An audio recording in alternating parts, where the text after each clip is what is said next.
Hi, authors.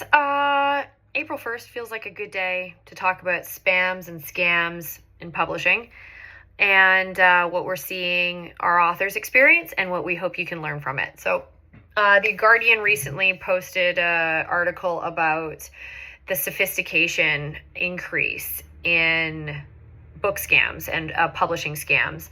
And a lot of that obviously has to do with AI, and gone are the days where we can pretty easily spot a spam or a scammed email because there's fewer references to some kind of far off lineage to a Kenyan prince, or if you have a PayPal address, I can send you $1,000 immediately in broken English. Now the spams and the scams that we're seeing are far more sophisticated and just a lot more clever and a little bit harder to discern if your eyes aren't trained on it. A couple of examples that have happened recently for our authors. We have children's book authors in Arizona, and shortly after their book was launched on Amazon, they got approached by a software company that was claiming that they're working with publishers and they could increase their readership or their newsletter subscribers by 150 subscribers just in 20 days. And if you're interested, let us know. And in the footnotes of that email, they included a Vancouver address. Fortunately, the author flipped it to us and she's like, have you heard of these guys? And it's quite clever because somewhere in the research of this scammer was to identify that a lot of this person's team is based here in Vancouver, even though the author's based in Arizona. And I went and looked at the street address that they had included in the email footer, and it was one of the dingiest back alleyways in the city. And it was just an immediate do not respond to this, but quite clever on quick glance, right? You could see how, if you're caught up in the busyness of your life, how you might be able to pursue that conversation a little further than you should and therefore be at risk. Another one of our authors, she's in Nevada, and she's been getting hit really hard with quite interesting approaches, none of which feel shady on the onset, but what they're doing is that they're sending quite long-winded marketing ideas for her. And what they've done is they've pulled her synopsis and the about the author listing details from her Amazon site, and they are punching it into AI to say, give me a marketing plan for this author about this subject matter and tell her how we could help. And you can tell by the language that it's AI. We all are our eyes are getting trained a little bit on what sounds like a ChatGPT thing. Where do our eyes blur out and be like, this doesn't feel like anyone's actually looked into anything. But again, on sort of initial glance and a read through, it does read like it's this company is quite interested in what the author has to say and what their potential is.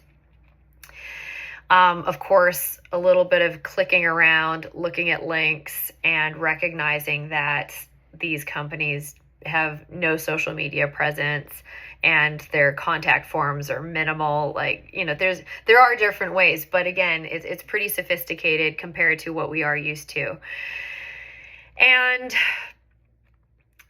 the good news is that, well, I'm not here to say this is avoidable, because I don't know if it is. And if you know a way to avoid getting hit with scams, is that the good news is that if you have a team, you can always run these things by your team, because we're seeing these examples en masse. So we're able to at least help an author decipher what's real and what's not.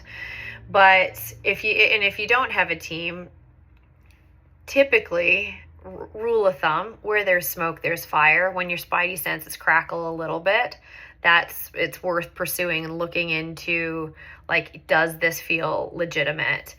Because there's 1,000 ways to light your money on fire, and I would not want you to have a book scam be one of those ways.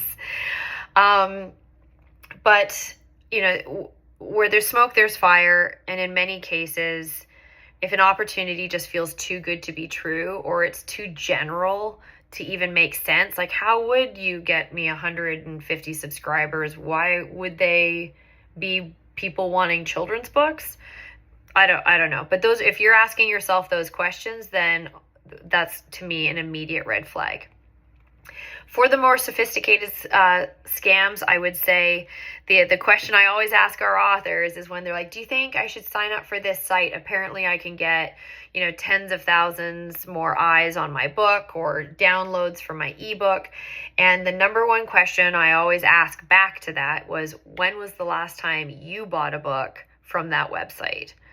And 100% of the time thus far in 10 years of doing this, the answer has been never. So if that answer is never, if you don't know this site and nobody you know has bought a book from this site or signed up from a newsletter from that site, the odds are that no one else is doing that either, or few people are doing it to make a splash anyhow. So, well, I can't tell you it's going to stop for you or the scams and spams are going to stop. I can hopefully advise that, just be discerning, know where it sometimes, and in many cases, too good to be true, and just run things by a team and make sure you're doing your due diligence, because I want you to keep your money in legitimate opportunities for yourself, connecting with people, being in the rooms that you deserve to be in, and having like real, thoughtful connections with people, rather than hoping a fast fix of a bunch of money to a company you've never heard of will cost you. Anyways, happy April Fool's Day. I don't think that's something people say, but I hope you don't become a fool, and I will talk to you soon.